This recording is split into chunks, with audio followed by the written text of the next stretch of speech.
সিদ্ধান্ত নেয়।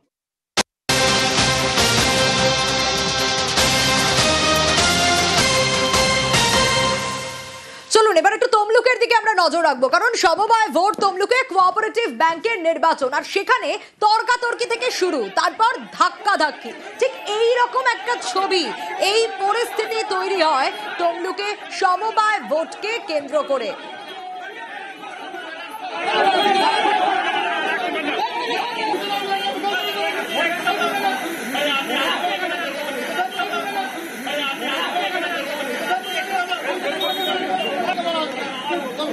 সুজিত রয়েছে আমার সঙ্গে। পুলিশের সামনে দুপক্ষের ধাক্কাধাক্কি শুরু হয়ে যায়, পরিস্থিতি মোতায়েনে র্যাফ নামাতে হয়। সুজিত, ঘটনার সূত্রপাত কোথায় আর এখন কি অবস্থা?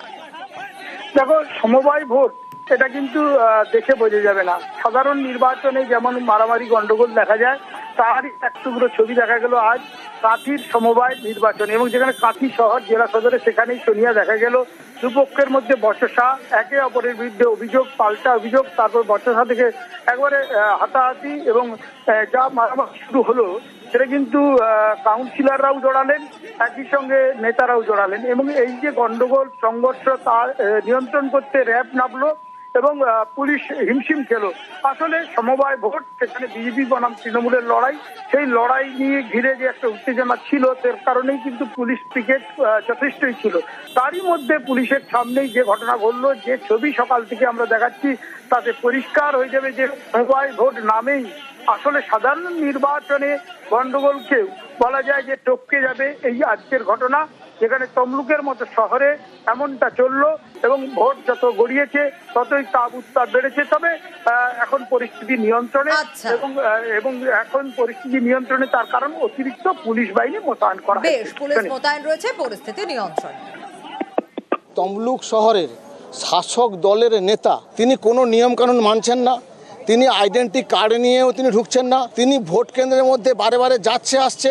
এর বিরুদ্ধে তীব্র প্রতিবাদ করেছি, তাই উনি উত্তেজিত হয়ে আমাকে ঠেলে দিয়েছে। অযথা সাধারণ মানুষকে, ভোটারকে গালাগালি দিচ্ছেন, ভোটারের সঙ্গে খারাপ ব্যবহার করছেন, পুলিশ প্রশাসনের সঙ্গে খারাপ ব্যবহার করছেন, ভোট কর্মীদের সঙ্গে খারাপ ব্যবহার করে একটা এমন পরিস্থিতি তৈরি করেছিলেন। প্রশাসনের সমস্ত অফিসার আধিকারিকরাই তাদেরকে সরিয়ে দেওয়ার ব্যবস্থা করেছিল। আমাদের এই বিব্রতর মধ্যে কোনো আমাদের ভূমিকা নেই। আপনার বিরুদ্ধে ঠেলাঠেলির অভিযোগ আসছে, মিথ্যা অভিযোগ, ভিত্তিহীন অভিযোগ, এই অভিযোগের কোনো সত্যতা নেই। তমলুকের ছবিটা দেখাচ্ছিলাম, কলকাতা পুরসভার সমবায় ভোট, সেখানে উত্তেজনার পরিস্থিতি তৈরি হয়। প্রগতিশীল গণতান্ত্রিক মোর্চার প্রার্থীদের বাধা দেওয়ার অভিযোগ, ভোট কেন্দ্র থেকে বের করে দেওয়ার অভিযোগ আইএনটিটিইউসির বিরুদ্ধে। বাম সংগঠনের অভিযোগ অস্বীকার আইএনটিটিইউসির। তৃণমূল যে জায়গায় ছিল ভোট হওয়ার আগে থেকে নমিনেশন দিতে না দেওয়া, ভোটার লিস্ট না দেওয়া, এবং গিয়ে লাল বই কেড়ে নেওয়া, পাড়ায় পাড়ায় যেমন ভোটার আইডি কার্ড কেড়ে নেয়, এখানে তেমন লাল বই কেড়ে নেওয়া ইত্যাদি সমস্ত কিছু করার পরেও কর্পোরেশনের কর্মচারীরা তার ভোটাধিকার প্রয়োগ করতে এসেছিল। এখানে কর্পোরেশনে যারা নির্বাচনের জন্য লড়াইয়ের মধ্যে অংশগ্রহণ করেছিলেন, প্রগতিশীল গণতান্ত্রিক মোর্চার, তারা সবাই এখানে উপস্থিত হয়েছিলেন, কিন্তু তৃণমূল তার জায়গা থেকে সরেনি। মন্ত্রীকে বসিয়ে রেখে, এখানকার লোকাল তৃণমূলের গুন্ডাদেরকে বসিয়ে রেখে একটা মানুষকে ভোট দিতে দিচ্ছেন না। সারা জীবন এরা করে যাচ্ছে। পশ্চিমবঙ্গে যতদিন ওরা রাজত্ব করেছিল ততদিন আমাদের এরকম করতো, এখন বলছে আমরা করছি, দোষ দিচ্ছে। ওদের কোনো সংগঠনই নেই, আমি এখন বলে রাখি, কলকাতা পুরসভা তো নেই, তাই জন্য আজকে এইসব অপপ্রচার চালাচ্ছে। আপনারা দেখছেন তো, গণতান্ত্রিক উপায়ে আমরা সব রকম ভোট করছি। আমরা চাইছি সবাই ভোট দিক, যার যা গণতান্ত্রিক অধিকার প্রয়োগ করুক। কিন্তু ওরা যে বাইরে দাঁড়িয়ে সব প্রচার করছে, সবটাই ডাহা মিথ্যা কথা চাইছে এইভাবে অপপ্রচার করে, মিথ্যা প্রচার করে দেওয়া, আর কিচ্ছুই না।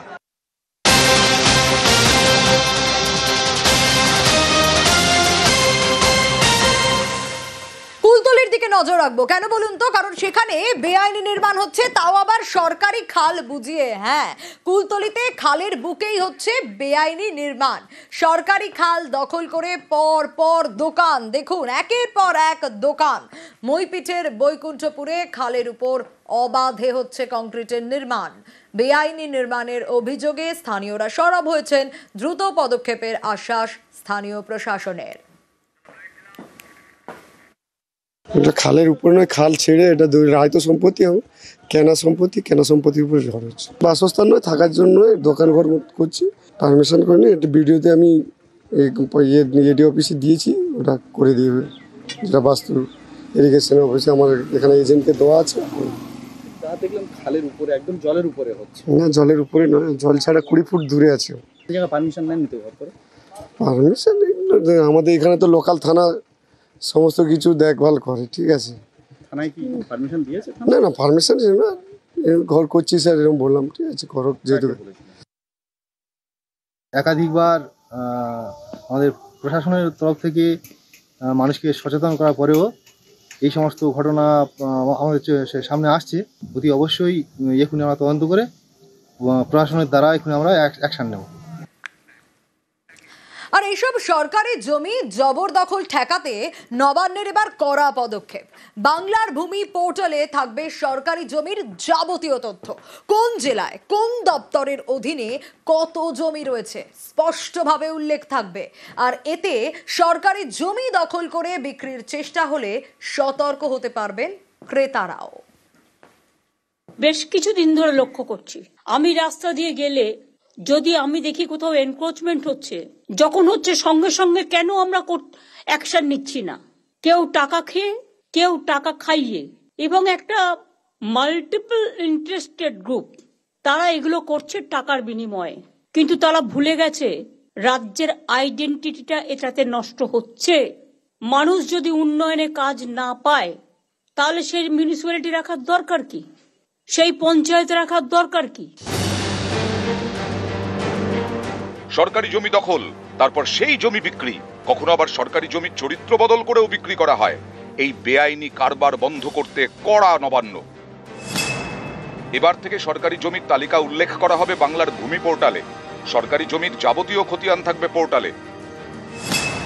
কোন জেলায় কোন দপ্তরের কত জমি রয়েছে তা থাকবে বাংলার ভূমি পোর্টালে। যে কেউ পোর্টালে লগ ইন করে সরকারি জমি সম্পর্কিত তথ্য দেখতে পারবেন। কাজ শুরু করেছে ভূমি ও ভূমি রাজস্ব দফতর।